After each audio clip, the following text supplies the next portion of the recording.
읽어줄 말씀은 사도행전 2장 7절과 8절 두 절의 말씀입니다. 제가 다시 한번 봉독해 드리겠습니다. 다 놀라 신기하게 여겨 이르되 보라, 이 말하는 사람들이 다 갈릴리 사람이 아니냐? 우리가 우리 각 사람이 난곳 방문으로 듣게 되는 것이 어찌 됨이냐? 부활하신 주님께서 승천하시기까지 제자들과 함께 계시면서 그들에게 너희가 예루살렘을 떠나지 말고 아버지 약속하신 것을 기다리라. 너희가 몇 날이 못 되어서 성령으로 세례를 받을 것이다 라는 약속을 주셨습니다. 주님의 이 약속을 따라서 제자들이 예루살렘에 거한 지 10일째 되는 날, 그날은 유대인들의 맥추절, 곧 오순절이었습니다. 그런데 그날 예루살렘 성전에서 아주 희귀한 일이 벌어졌습니다. 곧 하늘에서 호련히 급하고 바람 같은 소리가 나서 불이 혀같은 것이 예수님을 쫓던 무리들 위에 임하였던 것입니다. 그리고 그때 거기 모인 사람들이 다른 언어를 말하기 시작했다라고 성경은 증거합니다. 성경은 이날 있었던 일이 성천하신 예수님께서 몇 날이 못 되어서 너희에게 보내어 주시겠다 했던 그 성령님께서 오신 것이다 라고 증거합니다. 그들이 다 성령의 충만함을 받고 성령의 말하게 하심을 따라 다른 언어로 말하기 시작하니라. 여러분, 우리는 예수님의 말씀뿐만 아니라 그분의 행하신 모든 행동, 그분의 행동 역시도 하나님의 뜻, 곧 계시를 드러낸다는 사실을 잘 알고 있습니다. 그렇다면 오늘 이 오순절 날에 예수님께서 성령님을 보내어 주신다는 것, 그리고 이 성령의 충만한 자들을 통해서 다른 언어, 곧 방언을 말하게 하시는 것도 분명한 하나님의 뜻을 드러내시는 역사임을 알 것입니다. 그러면 그 역사가 무엇일까요? 저는 오늘 함께 살핀 이 본문의 말씀을 통해서 방언으로 바벨 교회를 흩으신 하나님께서 방언으로 새 언약의 교회를 모으셨다라는 주제로 말씀을 전하겠습니다. 우리는 먼저 방언이 언제 주어졌는지를 함께 살필 필요가 있습니다. 사도행전 1장을 보면 예수님께서 승천하시면서 너희는 몇 날이 못 되어서 성령을 세례로 받을 것이다 라고 말씀하십니다. 그리고 너희가 성령을 받으면 해야 할 사명이 있다, 해야 할 일이 있다 라고 말씀하십니다. 그럼 그 사명이 뭡니까? 그 일이 뭡니까? 너희가 성령을 받으면 뭐라고 합니까? 땅끝까지 이르러 내 증인이 되라 라는 명령입니다. 오직 성령이 너희에게 임하시면 너희가 권능을 받고 예루살렘과 온 유대와 사마리아와 땅끝까지 이르러 내 증인이 되라. 증인이 되는 것은 어려운 일이 아닙니다. 근데 평생을 갈릴리에서 살던 예수님의 제자들이 무슨 수로 언어도 다르고 문화도 다른 그 땅끝까지 다니면서 예수님의 증인 노릇을 할 수 있을까요? 그게 쉬운 일일까요? 근데 제자들은 오순절에 성령님이 임하시자마자 자신들이 어떻게 예루살렘과 유대뿐만 아니라 사마리아와 땅끝까지 이르러서 예수님의 증인이 될 수 있는지 그 사실을 알게 되었습니다. 곧 성령님께서 불의 혀같이 각 사람 위에 임하였을 때 저들이 성령의 말하게 하심을 따라 각각 다른 언어, 곧 방언으로 말하기 시작했기 때문입니다. 그런데 여러분, 우리는 이 일이 하나님께서 아주 오래전부터 치밀하게 준비하신 하나님의 선하신 이름을 오늘 본문을 통해서 금세할 수 있습니다. 그게 뭡니까? 5절 말씀입니다. 5절을 보십시오. 같이 읽어볼까요? 같이 읽읍시다. 죄송합니다. 5절 말씀 같이 읽겠습니다. 그때에 경건한 유대인들이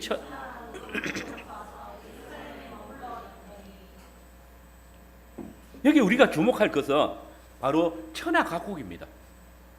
그런데 여러분, 이 세상에 하나님께서 세상을 창조하실 때 아담과 하와를 창조하셨고, 그리고 홍수로 세상을 심판하신 후에 노아의 자손들만 있었습니다.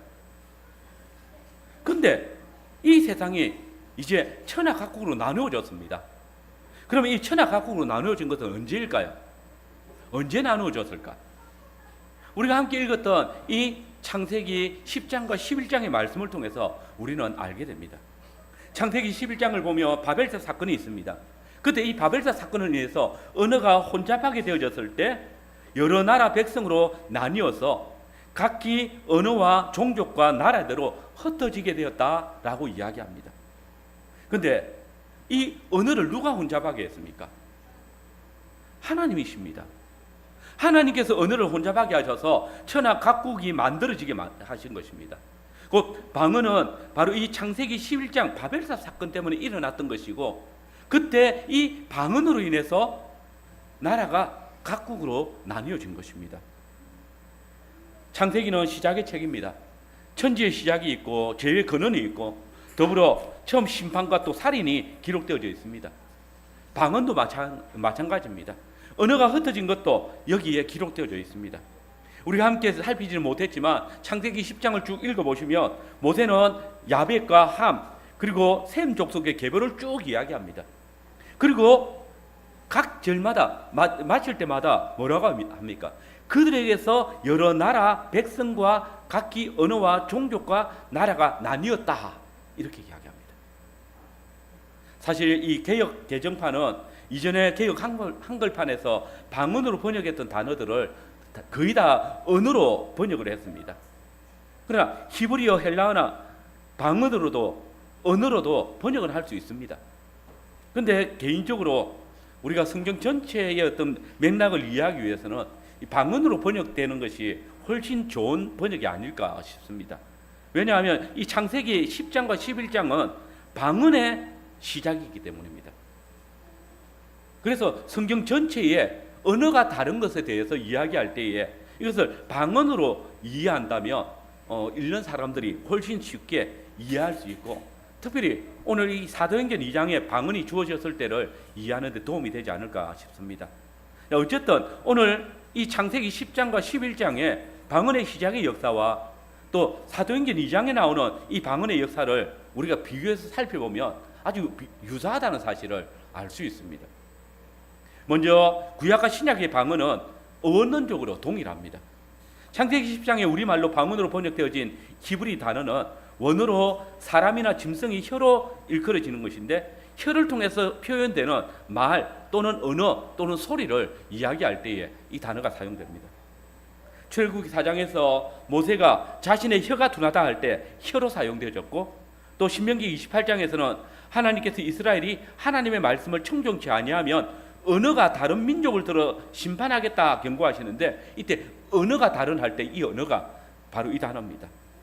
욥기 12장에서는 욥이 입이 맛을 분별한다 할 때 입으로, 또는 예레미야나 에스겔서에서는 이 단어를 동일하게 방언으로 번역을 하고 있습니다. 신약에서도 마찬가지입니다.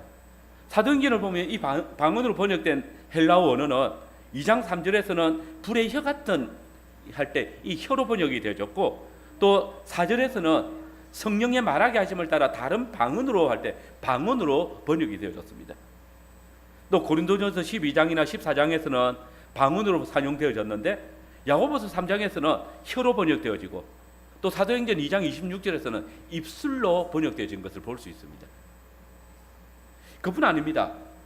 창세기 10장에 나오는 방언이 모두 민족과 나라와 관계되어져 있듯이 사도행전 2장의 방언도 역시 나라와 족속과 연관되어져 있음을 우리는 본문을 통해서 볼 수 있습니다. 특별히 사도행전 2장을 보면 누가는 오순절날에 제자들의 방언을 듣고 있는 사람들에 대해서 뭐라고 이야기합니까? 이 방언을 듣고 있는 사람들이 우리가 천하 각국에서 온 유대인들이다 라고 이야기합니다.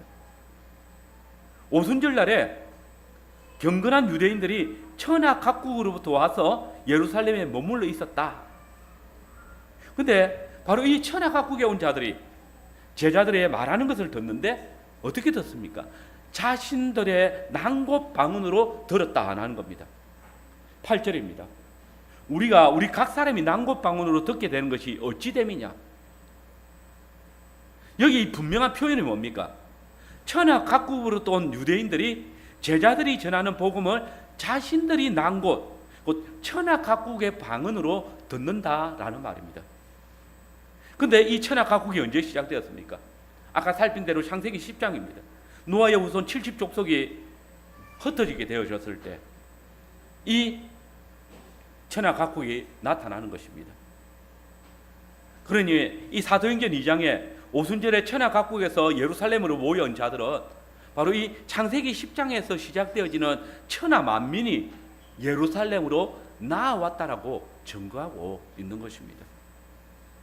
특별히 우리는 이 사실을 이들 예루살렘에 온 무리들이 자신들의 난 곳을 소개하고 있는 것을 통해서 알 수 있습니다. 사도행전 2장 9절에서 11절의 말씀을 보면 우리는 바데인과 메데인과 엘람인과 또 메소포타미아, 유대와 가파도기와 본도와 아시아, 부르기아와 밤빌리와 애국과 구레네에 가까운 리비아 여러 지방에 사는 사람들과 로마로부터 온 나그네 곧 유대인과 유대교에 들어온 사람들과 그레데인과 아라비아인들이라 우리의 각 언어로 하나님의 큰 일을 말함을 듣는다라고 했습니다. 그런데 이 사도행전 2장에 천하 각국으로 기록된 나라의 지역들을 창세기 10장에 하나님께서 언어를 혼잡게 하신 그때 노아의 후손들이 흩어진 지역과 한번 비교를 해보십시오. 이 사도행전 2장에 기록된 천하 각국과 야벳 자손, 함 자손, 그리고 셈 자손의 흩어진 지역이 서로 겹쳐지는 것을 볼 수 있습니다. 곧 성령님께서는 이 사도행전 2장의 천하 각국의 방언이 창세기 11장에 하나님께서 각 나라와 민족을 흩으실 때에 나누신 것과 밀접한 연관이 있음을 의도적으로 드러내고 계시는 것입니다. 또한 이 두 본문을 보면 사람이 방언을 하게 되진 배경도 아주 유사합니다. 곧 두 경우가 모두 하나님의 백성들이 범죄함으로 인하여서 하나님 편에서 심판의 한 모습으로 이 방언을 주셨다는 것입니다. 여러분, 창세기 9장부터 11장의 내용이 뭡니까? 이는 노아의 후손들이 어떻게 이 땅에 흩어져 살게 되어졌는지를 증거하고 있는 내용입니다. 당대 땅의 모든 사람이 노아 언약 안에 속해 있는 하나님의 백성들입니다.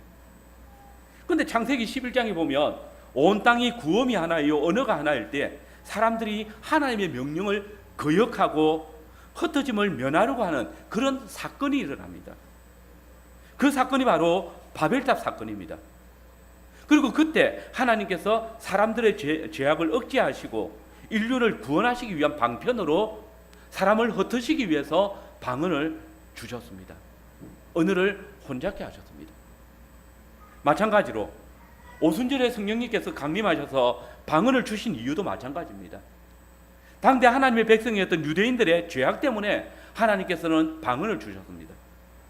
마태복음 21장에 보면 악한 포도원 농부의 비유가 나옵니다. 거기에 보면 유대인들이 자신들이 하나님의 독생하신 아들을 죽이면 포도원, 곧 약속의 땅이 자신들의 것이 될 것이라는 그 생각을 하고 아들을 죽입니다. 그러나 하나님께서 흠없으신 그리스도를 죽인 자들 가운데서 다시 살리셨고 부활 승천하셔서 주님은 약속대로 아버지께 성령을 받아서 새 언약 교회 위에 보내셨습니다. 그리고 그때 이 결과가 뭡니까? 성령님이 각 사람 위에 불의 여처럼 임하였을 때에 제자들이 방언을 말하기 시작했고 그때 예루살렘에 모였던 유대인들이 자신들의 난곳 방언으로 선포되어지는 그리스도의 복음이 전날에 하나님의 독생하신 아들을 자신들이 십자가에 못 박아 죽인 그 죄악을 깨닫게 하신다는 사실을 알고 어떤 이들은 그 말을 조롱했지만 어떤 이들은 그것을 듣고 마음에 찔려 베드로와 다른 사도들에게 물어가로되 형제들아 우리가 어찌할꼬 하는 회개의 역사가 일어나는 것입니다.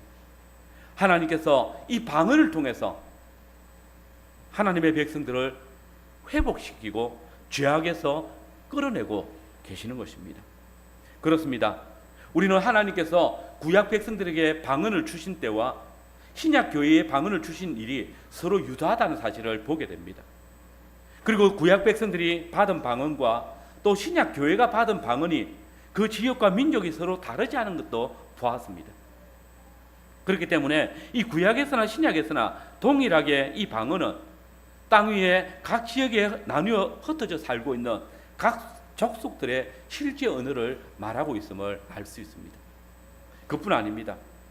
하나님께서 방언을 주신 것도 구약시대의 홍수 심판 후에도 인생이 여전히 죄악된 본성을 버리지 못하고 하나님의 말씀, 곧 생육하고 번성해서 땅에 충만하라는 그 말씀을 거역하고 도리어 구원이 하나인 것을 인해서 하나님을 대적할 때에 이 죄악된 인생을 심판하시고 그들의 악한 연합을 막기 위해서 방언을 주셨습니다.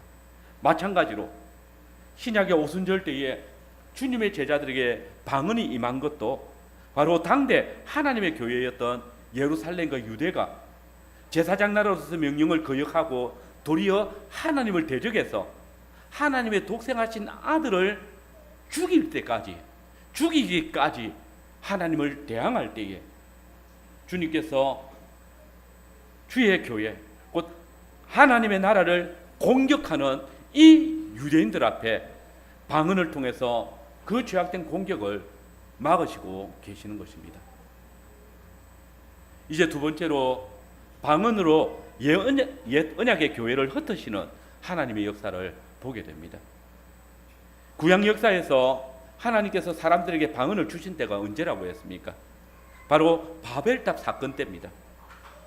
잘 아시는 대로 창세기 10장을 보면 노아의 후손들이 천하 만민으로 번성해서 땅에 충만하기 시작한 역사를 기록하고 있습니다. 근데 노아의 후손들을 소개할 때에 반복되는 문구가 있습니다. 이들로부터 여러 나라 백성으로 나뉘어서 각기 언어와 종족과 나라대로 어디에 머물렀더라. 그렇게 셈의 계보까지 소개를 합니다. 근데 셈의 계보를 소개한 직후에 갑자기 바벨탑 사건이 일어납니다. 그리고 창세기 11장 10절을 한번 봅시다. 창세기 11장 10절 말씀 우리 같이 한번 읽어보겠습니다. 같이 읽겠습니다. 셈의 족보는 이러하니라. 셈은 100세 곧 여기 보니까 10장 31절에 셈의 계보를 소개했습니다. 근데 갑자기 11장에서는 바벨탑 사건을 기록하고 그리고 11장에서 10절에서 다시 누구의 족보를 소개합니까? 셈의 족보입니다. 이 말이 무엇을 의미합니까? 바로 이 죄악이 셈의 자손들과 밀접한 연관이 있는 죄악이라는 것입니다. 그러면 그 죄악이 뭡니까? 바로 하나님을 대적하는 일입니다. 잘 아시는 대로 창세기 9장 25절에서 27절을 말씀해 보면 노아는 하나님께서 셈의 하나님이 되실 것이다 라고 선언을 합니다. 그런데 보십시오. 이 셈의 자손들이 자신들이 거할 땅으로 가다가 흩어져서 자신들이 거할 땅으로 가고 있다가 니무롯이 다스리는 시날 땅에서 갑자기 하나님의 명령 곧 너희는 생육하고 번성해서 땅에 가득하며 그 중에서 번성하라는 이 주님의 명령을 대적합니다. 그러면서 거기서 성읍을 짓고 하늘에 닿을 만한 탑을 쌓는데 동참하고 있습니다. 물론 이 일은 분명히 이 함의 자손으로 특이한 사냥꾼이라 불리던 니무롯이 시작한 일일 것입니다. 가인이 땅에서 유리하는 자로 살아야 했지만은 아들 에녹을 낳은 후에 하나님의 말씀을 대적해서 성을 짓고 거기에 살았던 것처럼 이를 통해서 하나님의 말씀을 반역했던 것처럼 이 니무롯은 하나님께서 땅에 가득해서 그 중에 번성하라는 이 명령을 주었을 때에 그 명령을 거역하고 신할 땅에 머물러서 하나의 성읍을 건설하고 있는 것입니다. 그러나 여러분, 셈의 자손은 그래서는 안 됩니다. 셈은 언약의 계승자입니다. 그렇기 때문에 이 니무롯이 하나님의 명령을 거역하고 땅에 번성하는 것을 중단할 때에 니무롯의 잘못을 깨우쳐주고 하나님의 말씀대로 자신들이 거할 땅으로 흩어져야 된다라고 가르쳐야 했습니다. 그러나 보십시오. 셈의 자손은 그렇게 하지 않습니다. 니무롯의 통치 아래에서 그들과 함께 하나님의 대적하는 일에 동참합니다. 하늘에 닿을 탑을 쌓고 거기에 자신들의 이름을 내는 일에 참여하고 있습니다. 그러면 여러분, 이렇게 셈의 자손들과 함의 자손들이 한마음 한뜻이 되어서 성을 쌓고 탑을 쌓을 수 있게 된 이유가 무엇입니까? 그것이 창세기 11장 1절의 말씀입니다. 같이 읽어볼까요? 시작. 온 땅에 언어가 하나요 말이 하나였더라. 말이 같았기 때문에, 언어가 같았기 때문입니다. 그래서 온 인류가 대동단결해서 흩어지지 말고 우리 함께 지내자 말하는 겁니다. 하나님을 대항하려고 함께 힘을 합치는 겁니다. 흩어지지 않기 위해서 성을 짓고 탑을 쌓는 겁니다. 하나님의 명령에 정면으로 도전하는 겁니다. 그렇게 해서 하나님께서 그들의 언어를 혼잡게 하셨기 때문에 그곳의 이름을 바벨이라 부른다고 합니다. 그런데 여러분, 이 바벨이라는 이름은 일종의 언어유입니다. 바벨의 원뜻이 뭘까요? 바벨의 원뜻은 신의 문입니다. 신이 있는 하늘에 들어가는 문이란 말입니다. 혼잡을 의미하는 단어는 바랄입니다. 그런데 인간들이 바벨, 곧 하늘 문을 만들겠다고 하니까 하나님께서 그들을 조롱하시면서 바벨과 유사한 발음의 바랄, 곧 언어의 혼잡으로 심판하시는 겁니다. 여러분, 이 아주 재미있는 장면 아닙니까? 바벨은 신의 문, 곧 하늘에 들어가는 문입니다. 그런데 지금 이 문을 누가 만들고 있습니까? 사람들이 시나일 땅에서 성읍과 탑을 쌓아 탑의 꼭대기를 하늘에 닿게 하자라고 했기 때문입니다. 그러면 이 말은 사람들이 하늘의 하나님께 더 가까이 나아가기 위해서 자신들이 하늘에 들어가는 문을 만들었기 때문에 이곳의 이름을 바벨이라고 부르고 있는 겁니다. 여러분, 사람들이 하나님께 가까이 나아간다. 이게 좋은 일입니까? 나쁜 일입니까? 분명히 좋은 일이잖아요. 시편 시인은 하나님께 가까이 함이 내게 복이다 라고 했습니다. 또 인자하신 주께서 내 영혼에 가까이 계시니 나를 구원하시고 나를 속량하셨다라고 했습니다. 복이고 또 이게 나의 구원이고 나의 속량입니다. 이 약속을 가지고 있는데, 아니 기껏 하나님께서 가까이 하는 게 복이라고 해놔놓고 왜 하나님께서는 사람들이 하나님께 가까이 나아가려고 이렇게 탑을 쌓고 문을 만들고 있는데 그걸 막으시는 겁니까? 왜 하늘에 이르는 문을 만들어 주께 가까이 나오려는 자들을 언어를 혼잡게 해서 그들로 나오지 못하게 하는 것입니까? 바벨탑을 바랄탑이 되게 하시는 겁니까? 그것은 그때 그들이 만드는 이 바벨, 그 신의 문이 하나님의 명령을 거역하고 하나님을 대적하기 위해서 만들었기 때문입니다. 생육하고 번성하여 땅에 가득하여 그 중에 번성하라고 하신 주님의 명령을 단호하게 거절하면서 하나님의 집으로 들어가는 문, 곧 바벨을 만드는 것입니다. 4절입니다. 자, 성읍과 탑을 건설하여 그 탑 꼭대기를 하늘에 닿게 하여 우리의 이름을 내고 온 지면의 흩어짐을 면하자. 여러분, 노아의 후손들이 바벨탑을 쌓은 것은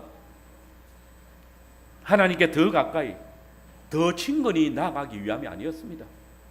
그들은 1차적으로 얼마 전에 있었던 하나님의 홍수 심판을 생각하면서 혹시 다음에도 하나님께서 우리를 물로 심판하실지 모르니 우리가 힘을 합쳐서 그 홍수에서 피할 수 있는 하늘에 닿는 탑을 만들자.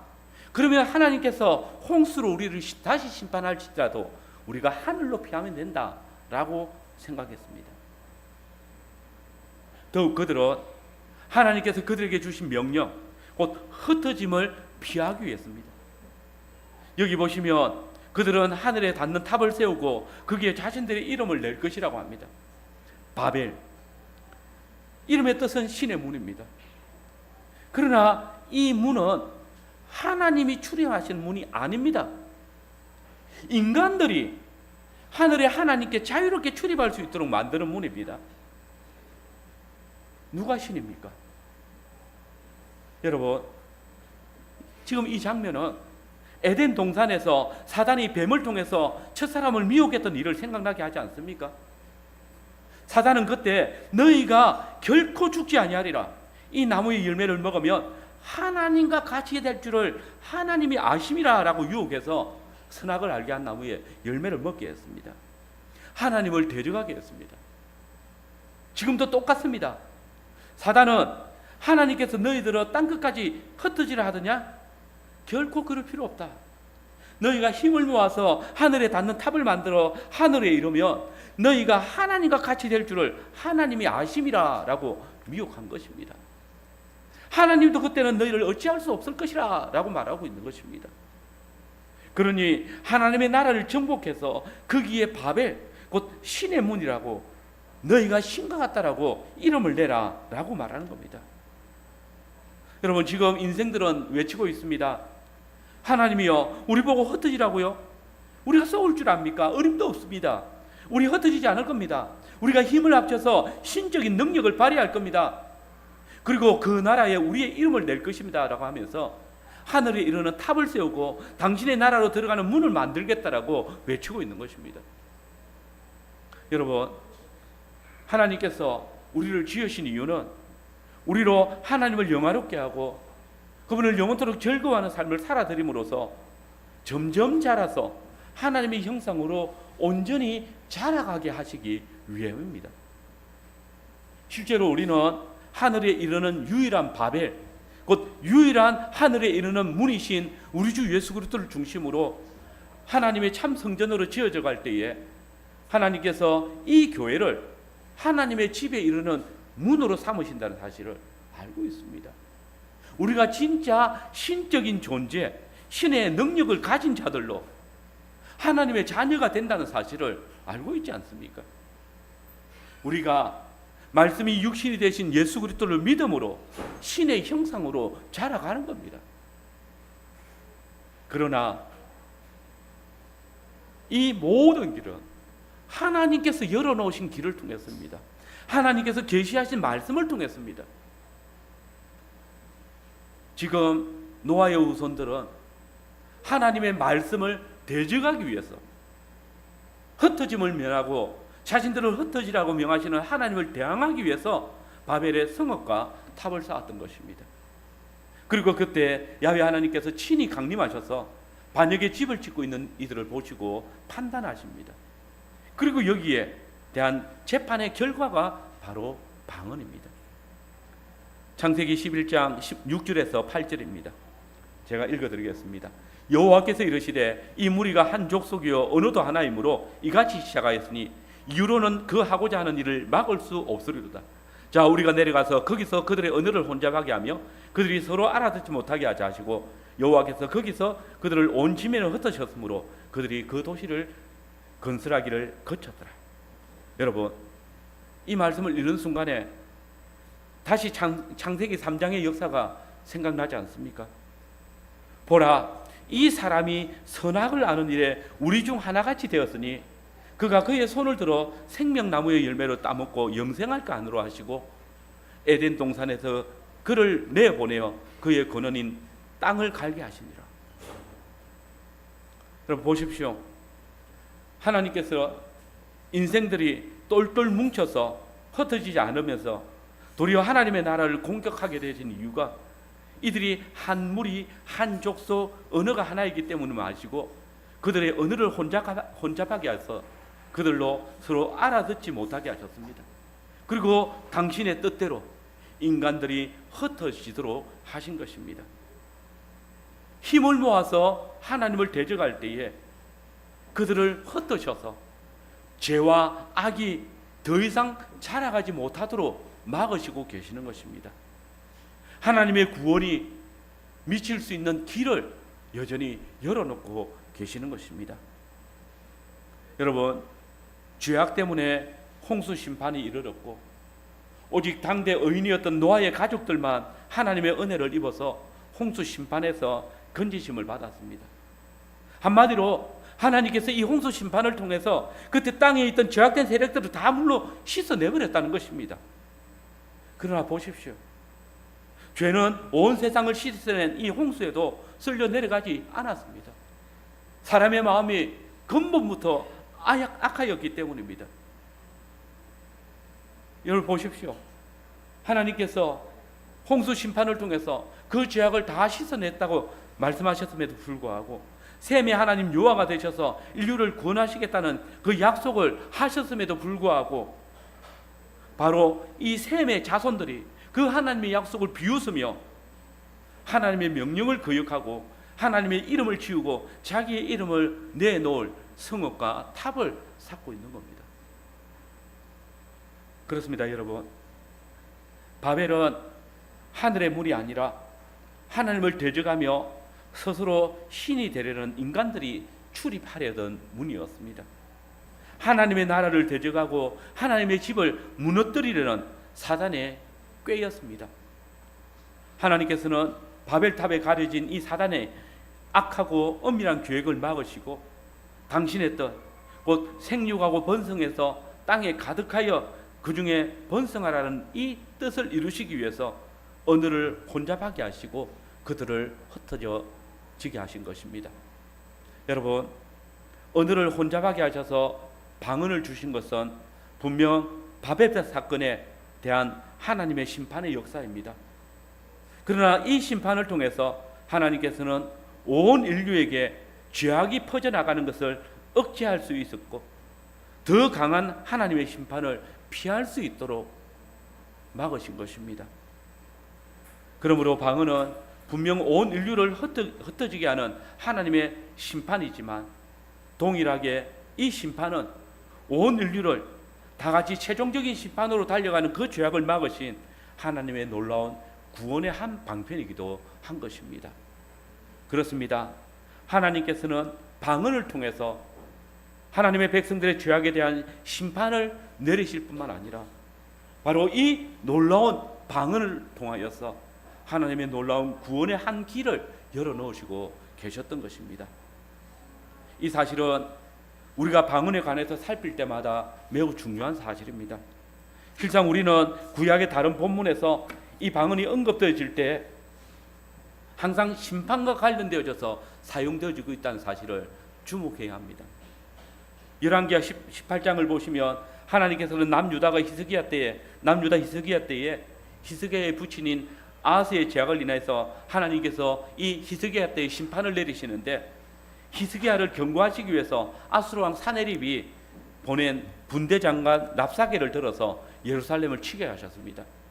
그런데 그때 이 랍사게가 유다 방언으로 아수르 왕이 유다 백성들을 심판할 것이라고 위협하는 말을 듣게 합니다. 유다 방언으로 이 말을 하게 했을 때 이 말을 유다 백성들이 알아들 것을 염려해서 지도자들이 랍사게에게 제발 유다 방언으로 유다가 곧 망하게 될 것이라고 말하지 말아달라고 아람 방언으로만 말해달라고 요청하는 장면이 나옵니다. 그야말로 하나님의 백성들이 풍정등화의 지경에 있는 것을 보여주는 것입니다. 또한 에스겔 3장을 보시면 하나님께서는 당신의 말씀을 듣지도 순종하지도 않는 이스라엘 백성들에게 내가 선지자를 방언이 다르거나 말이 어려운 백성에게 보내는 것이 아니요 이스라엘 족속에게 보내는 것이다 라고 말하면서 오히려 말을 알아듣지 못하는 자들에게 보내었더라면 그들은 이 선지자의 말을 들었을 것이다 라고 말씀하십니다. 여기서 또 방언은 단순히 다른 나라의 말이 아니라 하나님의 백성들이 하나님의 말씀을 청종치 아니할 때에 하나님의 심판의 역사로서 사용되어지고 있는 것입니다. 특별히 우리가 지난번에 살폈던 요나스를 읽어보시면 이 에스겔에게 하신 말씀이 그대로 성취되어지는 것을 볼 수 있습니다. 곧 하나님께서 이스라엘의 선지자 요나를 아수르 수도 니느웨에 보내셔서 그곳에서 너희 죄악이 내게 상달하였으므로 40일이 지나면 무너질 것이라 라고 외치라고 하십니다. 그런데 보십시오. 이스라엘 사람 요나가 히브리 방언으로 아수르 사람들에게 사흘거리 걸리는 니느웨 백성에게 니느웨 성을 단 하루 걸어가면서 40일이 지나면 니느웨가 무너질 것이라 선포했을 때 어떤 일이 일어납니까? 말과 방언이 전혀 다른 니느웨 백성들이 아수르 왕까지 그 말씀을 듣고 회개하면서 하나님의 심판에서 구원받는 놀라운 역사가 일어납니다. 그러나 보십시오. 반대로 히브리인들, 곧 북이스라엘은 자신들이 알아듣는 방언, 곧 히브리 말로 선포되어지는 이 요나의 말을 듣고도 회개치 아니하므로 50년 후에 이 아수르에 의해서 심판당하고 맙니다. 북이스라엘을 아수르를 통해서 남유다를 언어가 다른 바벨론을 통하여서 치시고 그들로 흩으시는 역사를 이루시는 것입니다. 이스라엘 안에 죄가 더 이상 자라지 않도록 막으시는 것입니다. 여러분 보십시오. 범죄한 구약교회를 흩으실 때에 언어가 다른 이방을 들어 심판하시고 이들을 통해서 더 이상 교회 안에 죄가 자라지 못하도록 역사하시는 하나님이십니다. 이것이 구약교회 안에서 방언의 역사라면 이제 성령님께서 오순절 날에 교회에 방언을 주신 이유를 살필 때에도 자연스럽게 구약에서 하나님께서 방언을 통해서 하신 역사를 생각해 봐야 됩니다. 과연 우리는 신약에서도 이 방언이 교회를 향한 하나님의 심판과 아주 밀접한 연관이 있다는 사실을 보았습니다. 사도행전 2장 14절 이하의 말씀을 보시면 그때 천하 각국에서 모인 무리들이 베드로와 11사도가 함께 서서 하고 있는 설교를 듣습니다. 그리고 베드로의 설교를 들었을 때에 사람들의 반응이 뭡니까? 저희가 이 말을 듣고 마음에 찔려 베드로와 다른 사도들에게 물어가로되 형제들아 우리가 어찌할꼬 하거늘. 이들이 누굽니까? 바로 천하 각국에서 모인 유대인들입니다. 옛 언약 교회에 속하여서 율법의 정죄로 하나님의 아들이신 예수님을 십자가에 달아 죽인 자들입니다. 그러므로 그때 그들은 방언으로 선포되어지는 주님이 행하신 큰 일을 듣게 되었을 때에 사도들에게 나타난 이 일이 구약교회에 속해 있는 자신들의 죄에 대한 하나님의 심판의 결과인 것을 알았던 것입니다. 그래서 회개하고 돌이켜 생명 얻는 길이 무엇인지를 묻고 있는 것입니다. 그리고 그때 이 방언을 듣고 회개하는 자들은 어떻게 합니까? 요나가 방언으로 선포한 하나님의 심판의 메시지를 듣고 회개한 니느웨 사람들을 하나님께서 용서하신 것처럼 이들 방언을 듣고 회심한 자들을 하나님의 아들을 죽인 이 무리들에게서 흩어지게 만드시고 주의 몸된 교회를 핍박하던 죄에서 떠나서 하나님의 큰 심판에서 구원하여 주셨습니다. 너희가 회개하여 각각 예수 그리스도의 이름으로 세례를 받고 죄의 사함을 얻으라. 그리하면 성령을 선물로 받으리라. 여러분, 방언으로 교회를 흩으시는 하나님의 역사를 봅니다. 유대교에 속한 자들에게서 주 예수 그리스도를 구주로 믿는 자들을 찢어 놓으시는 하나님의 역사입니다. 그리고 그들로 죄사함을 얻고 구원에 이르게 하십니다. 보십시오. 하나님께서는 구약시대의 방언을 통해서 하나님을 대적하며 하나님의 나라를 공격하던 인류를 흩으시는 심판을 행하셨습니다. 이를 통해서 더 큰 죄악이 땅에 퍼지지 않도록 하나님의 더 큰 심판이 이르지 않도록 역사하신 것입니다.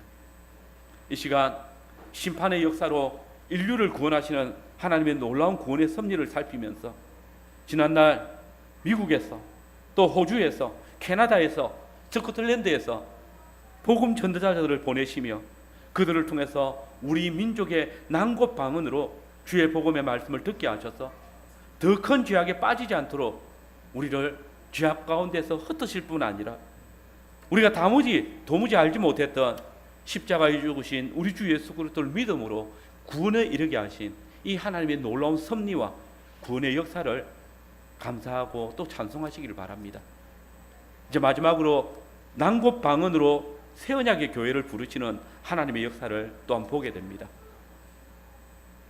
노아의 홍수 후에 사람들이 말이 하나요 언어가 하나인 것을 이용해서 신할에서 하나님의 공격한 성읍을 짓고 또 하나님의 자리에 이르려는 문, 곧 바벨을 쌓았을 때에 하나님의 진노의 불이 이 탑을 쌓고 있는 무리들 위에 임했습니다.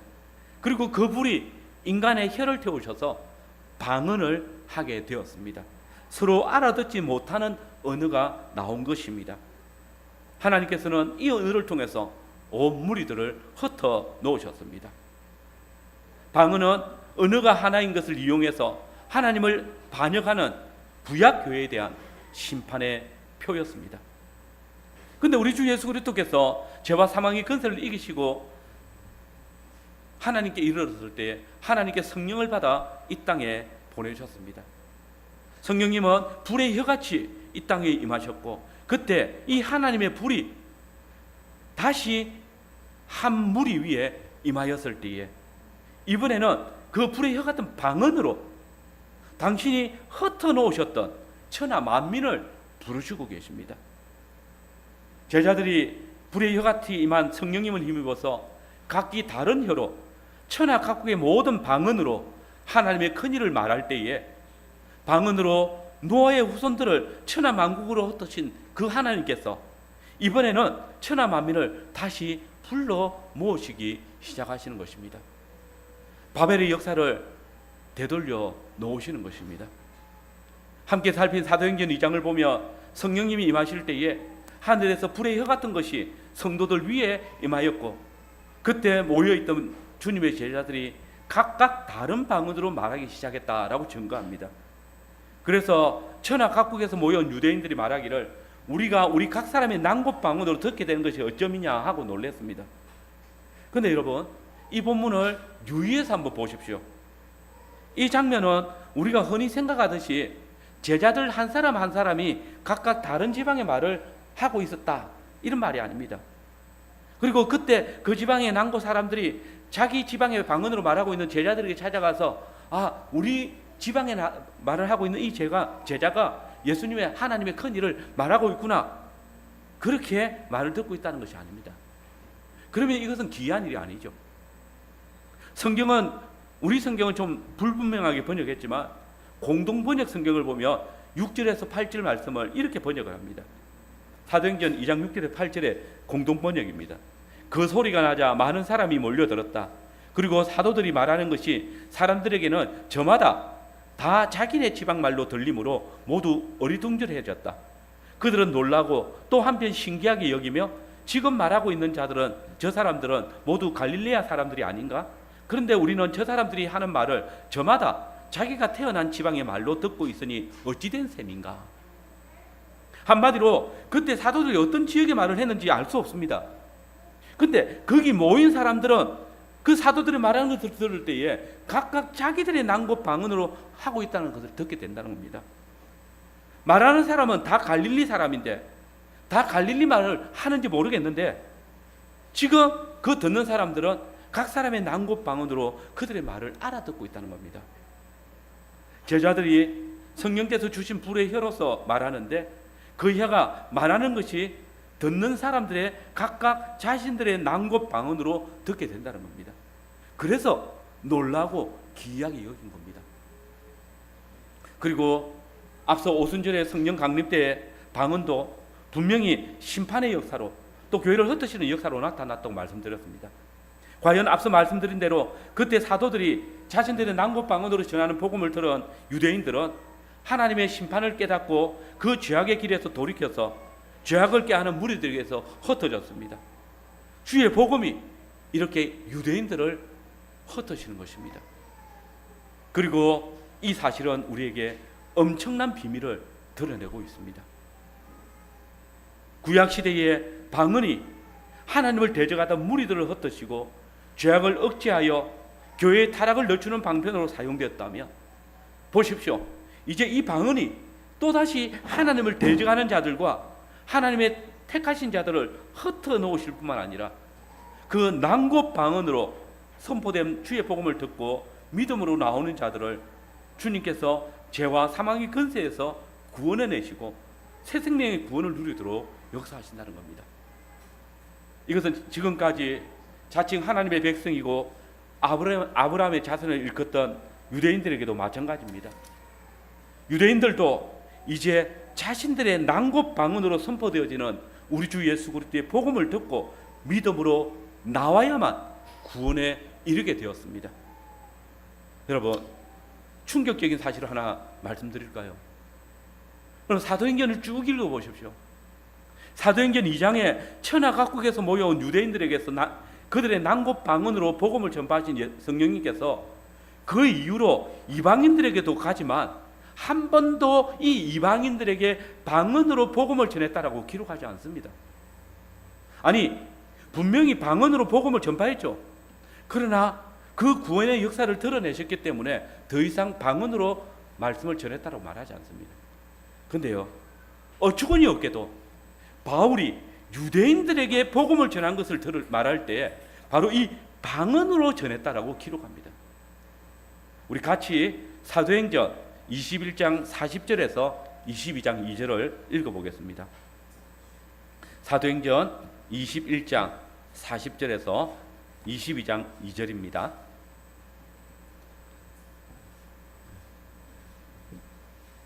같이 읽겠습니다. 천부장이 허락하거늘 바울이 청대 위에 서서 백성에게 손짓하여 매우 조용한 히브리 말로 말하니라. 부형들아, 내가 지금 여러분 앞에서 변명하는 말을 들으라. 그들이 히브리 말을 듣고 더욱 종용하니라. 여기 지금 우리 개혁 개정판에 히브리 말로 번역을 했지만 개혁 한글판을 보시면 히브리 방언으로 번역되어 있습니다. 지금 바울이 사내들인 공회에 모여 있는 유대인들에게 자신이 다메섹 도상에서 예수 그리스도를 만난 일을 전하고 있는데 그때 히브리 말, 곧 히브리 방언으로 말했다라고 증거합니다. 이상하지 않습니까? 그럼 히브리 사람이 바울이 동족 유대인들에게 히브리 말로 하는 게 뭐가 이상합니까? 당연한 거죠. 근데 지금 성령님께서는 이것을 히브리 방언이라고 기록하게 하셨습니다. 이게 무슨 말입니까? 왜 히브리인인 바울이 히브리인에게 말하는데 그걸 방언이라고 하는 겁니까? 사실 이 말은 오늘 하루가 했던 강의와 아주 밀접한 연관이 있는데요. 한마디로 이제 유대인들이 다른 방언으로 복음을 들어야 되는 족속들, 곧 이방인과 같아졌다는 것입니다. 더 이상 하나님의 백성이 아니라는 말입니다. 그들은 하나님이신 예수님을 십자가에 못 박아 죽게 했습니다. 하나님은 이스라엘의 신랑이십니다. 그런데 유대인들이 그 신랑의 집을 차지하기 위해서 신랑이신 하나님, 곧 예수님을 죽였기 때문에 더 이상 이 혼인관계가 깨어진 것입니다. 이혼 불가를 우리에게 가르치신 주님은 이제 당신을 죽인 신부를 떠나십니다. 아니, 신부 이스라엘이 신랑 하나님을 죽이고 다른 정부 사단을 따라간 것입니다. 그러나 보십시오. 죽으셨던 신랑이 부활하셨습니다. 다시 사셨습니다. 옛 신부 이스라엘과 합법적으로 사별한 것입니다. 이혼, 혼인이 깨어진 것입니다. 그러므로 그리스도께서 다른 신부, 곧 이제 방언을 통해서 새 언약의 교회를 찾으시는 겁니다. 신랑을 죽인 유대인들은 더 이상 그리스도의 신부가 아닙니다. 아니, 그 조상들의 피를 가득 채운 유대인들은 심판을 받아야 마땅한 겁니다. 그러므로 누가는 바울이 유대인들에게 선포한 복음의 말씀에 대해서 히브리 방언으로 말했다는 사실을 드러냄으로써 이제 더 이상 유대인들만이 택함받은 하나님의 백성이 아니라는 사실을 분명하게 보여주는 겁니다. 그래서 22장 20절 이하의 말씀, 사도행전 22장 20절 이하의 말씀에 보면 바울이 하나님께서 자신을 이방인의 사도로 삼으셨다라는 말을 합니다. 그때 유대인들이 어떻게 됩니까? 일제히 이런 놈은 세상에 살려두면 안 된다라고 죽여버리자고 합니다. 왜 그렇게 할까요? 그들이 이렇게 흥분한 이유는 구약을 알고 있는 유대인들은 하나님께서 바울을 이방인의 사도로 삼으셨다는 이 말이 이제 하나님의 심판이 유대인들 위에 이르렀다는 말임을 알았기 때문입니다. 여러분, 실제로 선지자들은 때가 이르면 하나님의 백성들은 하나님의 말씀을 듣지 않고 다른 방언을 하는 족속들이 교회 안에 들어온다라고 누누이 밝혔습니다. 오전에 강도사님이 설교하셨던 그 본문 바로 앞에 보시면 미가서 7장 12절에 아수르에서 애굽 사람, 그리고 이 바다와 저 바다에서 이 산에서 저 산에서 야훼께서 열방을 주께로 불러 모으신다라고 증거합니다. 스가랴 8장 23절에서도 만군의 여호와가 이같이 말하노라. 그날에는 말이 다른 이방 백성 10명이 유다 사람 하나의 옷자락을 붙잡고 말하기를 하나님이 너희와 함께 하심을 들었더라. 우리가 너희와 함께 가려 하노라 라고 하면서 하나님께 나아가겠다라고 이방인들이 나옴을 보여줍니다. 근데 어떻게 이방인들이 하나님께로 나오는 이 일이 이루어집니까? 그들의 난곳 방언으로 선포되어지는 하나님의 큰 일을 듣고 나오는 것입니다. 보십시오. 때가 이르면 우리 주 예수 그리스도께서 죄와 사망의 근세를 이기시고 부활 승천하셔서 아버지께 성령을 받아 우리에게 보내주셨을 때에 지금까지 하나님의 언약에는 외인이었고 하나님께 대해서는 원수였던 저와 여러분들까지 우리의 난곳 방언으로 생명과 구원의 복음을 듣게 하시고 주께서 만드신 바벨, 곧 하나님의 문으로 들어가게 하셨습니다. 그렇습니다. 이제 교회는 새로운 바벨입니다. 흩어짐을 면하기 위해서 만들었던 바벨을 주님께서 방언으로 허무셨지만 우리 주 예수 그리스도께서 우리에게 보내신 오순절 성령님을 통해서 우리 각 지방과 족속의 방언으로 생명의 복음을 듣게 하셔서 이제 흩어졌던 주님의 택하신 백성들이 이 참 바벨이신 참 하늘의 문이신 예수 그리스도를 통해서 주님의 나라에 들어오게 하시기 때문입니다. 오늘 주님의 몸된 교회는 바로 새로운 바벨로서 우리 주 예수 그리스도의 복음을 드러내는 것입니다.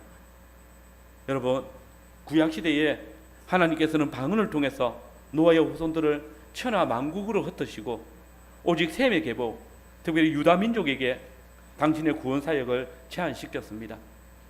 그러나 그리스도께서 하늘에 올라가신 후에 약속하신 성령님을 보내주셨을 때에 오직 성령이 너희에게 임하시면 너희가 권능을 받고 예루살렘과 온 유대와 사마리아와 땅끝까지 이르러 내 증인이 되라고 하신 약속대로 제자들은 권능을 받아서 지금까지 하나님께 대하여 패역한 백성들을 주님의 품으로 불러 모으고 있습니다.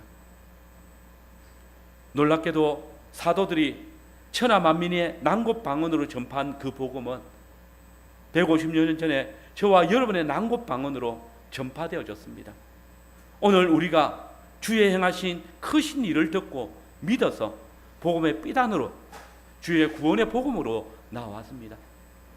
실로 창세전에 택정하여 부르신 자들을 주님의 품으로 불러 모으시는 역사를 천하 각국을 흩으셨던 그 방언으로 이루시는 이 역동적이고 놀라운 하나님의 역사를 우리는 지금 경험하고 있는 것입니다.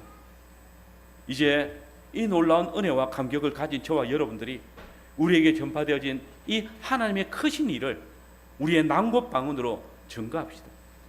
이 복음의 말씀으로 교회 안의 죄악을 제거합시다. 그렇게 해서 정말 물이 바다 덮음같이 천하 만민이 야훼 하나님의 구원을 인정하고 또 찬송하는 새로운 바벨인 우리 하나님의 집으로 나오는 놀라운 역사들이 펼쳐지기를 간절히 소원합니다. 아멘.